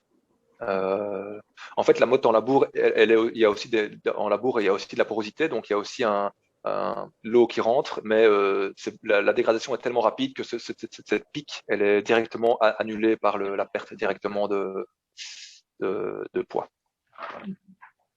Moi, j'avais une petite question aussi sur ce graphique-là, si je peux la poser. Pourquoi est-ce que les deux lignes ne commencent pas au même point? Enfin, c'est peut-être plus facile si tu repartages la dia, mais donc, Bah oui. voilà, ils ne commencent pas. Pourquoi est-ce que le poids initial n'est pas de 100% dans les deux cas, quoi? Alors, on essaie de me piéger là. Non, mais c'est un détail, c'était une curiosité, hein. En fait, je t'avoue que je me suis pas posé la question et ça, en fait, c'est fait en partenariat avec le CRA, ces essais-là. Mhm. Et je t'avoue que c'est une bonne question. Je pense que en fait, c'est le 100%, la mode bleue. Si je peux repartager mon écran comme ça, tout le monde Oui, voit. vas-y. Je vais faire ça. Hop, voilà. Vous voyez, hop, vous voyez mon écran? Ouais, voilà. Oui, Le 100% est représenté quand la mode a atteint son maximum. Donc c'est ici. C'est pour ça qu'on commence plus bas. Et pour le rouge, normalement, on devrait commencer à 100. Voilà, il y a un décalage dans les paramètres du graphe. ouais, d'accord. OK. Je vais garder mon graphique. On pourra en discuter par la suite. Voilà, si ça t'intéresse, il y a un rapport là-dessus sur le test avec plein d'infos. Ça marche. Alors, une troisième petite question, c'est avec l'interdiction du glyphosate, est-ce que il y a une évolution au niveau des techniques agricoles? Est-ce que les agriculteurs ont tendance à s'y intéresser plus? Enfin, voilà. En gros, quel est l'avenir vu les décisions d'interdire le glyphosate? Alors, clairement, actuellement, sans glyphosate, on ne sait pas faire d'agriculture de conservation. En tout cas, on ne sait pas faire de semi-direct. Et du TCS, on peut en faire, mais on va en fait remplacer le glyphosate par d'autres molécules, antidicote, monocote. Donc, au final, on ne solutionne pas le problème. Donc, on n'a pas enfin, en tout cas, le glyphosate, en fait, on l'utilise, même en AC, on l'utilise moins qu'avant, mais il est obligatoire à certains moments. On l'utilise en fait à 25e, enfin, à un quart de dose ou une demi-dose, à des moments bien précis. Par exemple, au moment de l'implantation par exemple, pour du lin, quand on veut implanter du lin en TCS, eh ben, on va faire juste un petit glyphosate et puis on va semer le lin juste après. Et donc, si on n'a pas ce glyphosate-là, c'est un peu une sécurité. Donc voilà, les agriculteurs seront moins enclins à prendre des risques et à essayer d'améliorer encore leurs pratiques. Et s'il n'y a pas de glyphosate, ben faudra mettre en plus, enfin, avoir encore des couverts plus diversifiés, des rotations plus longues, et essayer de jouer sur d'autres paramètres et peut-être. Micro. On ne t'entend plus. On ne t'entend plus. Je dis voilà. Donc, ouais. Donc il faudra mettre en place d'autres leviers, donc allongement de la rotation, couverture du sol et peut-être aussi remettre de l'élevage dans les voilà les couverts, on les fera pâturer au lieu de les détruire au glyphosate. On pourra faire pâturer des poulets par exemple, hein, j'invente, mais ça peut être des solutions qui pourraient être intéressantes. Faire pâturer des poules à l'immobil pour gérer les graines d'adventice. Donc voilà, il y a plein. On y travaille, mais voilà, c'est assez compliqué. C'est un peu comme enfin, le glyphosate, c'est un peu comme la voiture. Il y a plein de moments où on peut s'en passer, on peut aller à vélo, on peut prendre le bus, mais il y a aussi plein de moments où il est vraiment utile. Et voilà. Donc, à voir. Voilà. Nous, en tout cas, on pousse dans l'absolu. Je suis pas pour le glyphosate, mais il faut pas l'interdire à n'importe quel prix parce qu'il permet de mettre en place un système vraiment vertueux derrière. C'est un moindre mal, en fait. Pour nous, c'est le moindre mal quand on voit les bénéfices de ce type d'agriculture. Merci. Et alors, il y a également des questions par rapport à la fermentation du bleuet et de la renouée. Donc, quelqu'un qui demande la recette. Voilà, pour pouvoir booster les champignons de manière générale. Donc, pas spécialement pour gérer le mildiou, mais vraiment se dire, tiens, pour aider les champignons, pourquoi pas déjà, enfin, voilà, utiliser cette fermentation. Et alors, il y a toujours en lien avec ça, il y a une personne qui demande si vous avez fait des essais avec des produits comme Agripur, donc des purins d'ortie. Ouais. Voilà. Alors, la recette, ça, j'invite la personne à m'envoyer un mail. Mes coordonnées sont sur greenotech.be dans la rubrique contact. Et donc, ça, je pourrais la partager. Maintenant, nous, on a testé renouer bleuet, mais je pense que c'est dans la philosophie. Enfin, on aurait pu faire consou d'ortie, n'importe quel plat. Je pense que il faut en fait faire une fermentation de plantes diversifiées pour justement avoir plein de nutriments qui vont nourrir tous les champignons. Voilà, donc ça c'est, je peux vous envoyer la recette, mais je crois qu'il y a sur Internet, il y en a des disponibles et c'est un peu toutes ces préparations de plantes. C'est plutôt pour la philosophie du fait qu'au lieu d'inhiber de tuer le mildiou, on va plutôt favoriser les autres. Voilà. Concernant, et alors ça c'est valable aussi pour les thés de compost. Voilà, pour ceux qui s'intéressent, je pense que c'est une belle piste d'avenir pour réduire les phytos. Concernant Agripure, on n'a pas testé, ben, j'en ai entendu beaucoup parler, on n'a pas testé leur produit, on comptait justement l'utiliser cette année. Euh, je pense voilà, faut le tester. En fait, les produits naturels ne seront jamais aussi efficaces que des produits, enfin, voilà, ne seront jamais aussi efficaces que des produits chimiques, parce qu'on joue avec des interactions biologiques, donc ça prend plus de temps et c'est plus incertain. Mais c'est plutôt une. En gros, ces produits-là ne remplaceront pas. Je veux dire, vous avez un sol qui est en très mauvais état et que beaucoup de culture industrielle et un travail intensif du sol. Vous pouvez mettre autant de préparation de bleuets et d'agripure sur votre champ que vous voulez, ça va pas changer, quoi. Donc c'est plutôt en fait d'abord vous améliorez votre sol avec des couverts, avec une réduction du travail du sol, avec une restitution de fumier, et puis ensuite vous pouvez alors en plus aller vers des solutions naturelles comme ça qui permettront d'aller vraiment au bout du système et de se passer totalement des produits phyto. Voilà. Merci. Mais je crois que Agripure, oui, ça peut être un bon produit, mais j'ai pas d'avis sur la question. Alors, une question par rapport à l'utilisation régulière des légumineuses. Ouais. On a tendance à effectivement beaucoup les utiliser ou de plus en plus.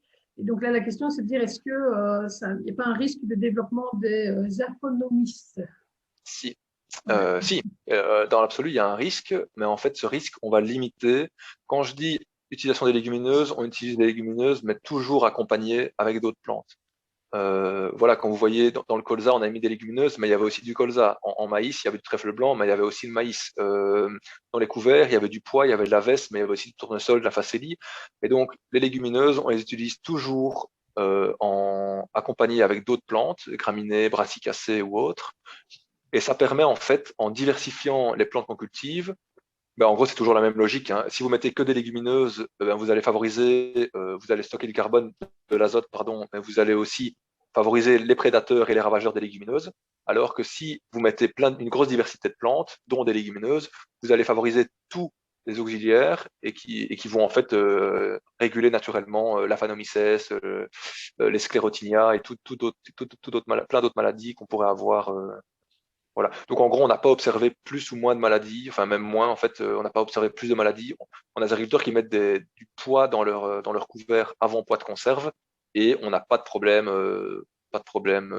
vis-à-vis de ça. Mais ça, c'est uniquement si le sol est bien vivant, quoi. Voilà. Merci. J'ai aussi une petite question plutôt. Enfin, on pousse de plus en plus avec les SIE à mettre des couverts végétaux, effectivement. Mais est-ce que, dans certains cas, ça ne peut pas justement provoquer le compactage du sol, le passage pour planter la SIE et puis après pour la hacher? Est-ce qu'elle ne peut pas aussi avoir un effet contradictoire par rapport à son ambition? Alors pour le semis, en général, non. Le sol, en fait, sa sensibilité à la compaction, il est lié donc au taux de matière organique, mais également, et c'est le principal facteur, au taux d'humidité du sol. Donc un sol sec, il sera très peu sensible à la moisson, à la compaction. Donc c'est pour ça que les moissonneuses, même si c'est des machines lourdes, compactent très peu. Alors que quand le sol est gorgé d'eau, en hiver, en automne, alors là, quand on fait des passages, effectivement, on peut avoir des compactions. Donc pour le semis, ça, non, clairement, il n'y a aucune inquiétude à avoir. Implanter des couverts, ce sera toujours plus bénéfique que laisser un sol nu. Par contre, pour la destruction, et là c'est plus technique, il faut essayer d'avoir soit des plantes qui se détruisent naturellement, comme par exemple du tournesol, du sarrasin, du sorgho, qui sont en fait des plantes qui vont même elles gèlent, enfin en dessous de 1 degré, à 1 degré, elles vont dégrader et puis il n'y a même pas besoin de passer pour les détruire. Ou sinon, si on passe avec des machines, des chômeurs à disque, des rouleaux, eh ben, il faut le faire quand le sol est ressuyé ou quand le sol est gelé. Comme ça, on a beaucoup moins de... Voilà, et donc là, à mon avis, cette nuit, ça va être la dernière nuit de gel. Ça va être le moment peut-être de rouler les derniers couverts pour les détruire. Sinon, mais alors là, on prend un peu plus de risques, mais on a potentiellement aussi plus de bénéfices. On peut même aller jusque laisser les couverts jusqu'au moment du semis et on le détruit uniquement au moment du semis en début mars ou en avril. Euh, voilà, et ça dépend. Il faut être équipé, il faut avoir un semoir qui passe dans les résidus. Voilà, c'est un peu. Franchement, voilà, ça je l'ai pas dit, mais quand on se lance dans le système, tout doucement, voilà, faut pas passer 100 hectares d'un coup et se mettre en, voilà, c'est petit à petit, on se fait ses armes, on discute, on échange, et puis parce que, comme ça, on limite les risques, parce que quand on change le système, il y aura beaucoup de réussites, mais il y aura aussi quelques échecs, et si une année, on se prend un échec sur toutes nos betteraves, sur 20 hectares de betteraves, ben là, c'est un peu la cata. Donc voilà. Voilà. Et donc, par exemple, pour les couverts, vous pouvez laisser une bande non détruite 12 mètres et puis vous essayez d'implanter en semi-direct voilà, au printemps. Enfin, c'est des choses, des petits essais qu'on peut. Voilà. Vous pouvez nous contacter si vous voulez tester des choses comme ça. J'avais zappé une petite question par rapport aux essais justement et aux tests. Est-ce que vous prévoyez de faire des tests pour les légumes industriels? C'est vrai qu'ici, dans notre coin, on a quand même pas mal de production de légumes industriels. Est-ce qu'il y a des tests qui sont prévus? Alors, c'est en projet. Le gros problème en fait avec les légumes, c'est que c'est pas l'agriculteur enfin, il est chez lui, mais c'est plutôt l'industriel qui lui impose un peu comment faire.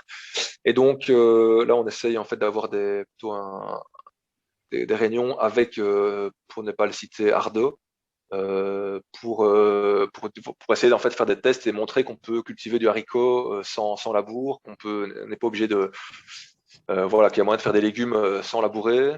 Pareil pour les tailleurs qui obligent entre guillemets les agriculteurs qui veulent implanter du lin à labourer. On peut très bien cultiver du lin avec de très bons résultats sans labour. Voilà, donc on n'a pas encore d'essais en place, mais on serait partant en tout cas pour s'associer à des essais et donner notre expertise et notre temps pour améliorer ça parce qu'effectivement c'est une problématique importante en SB.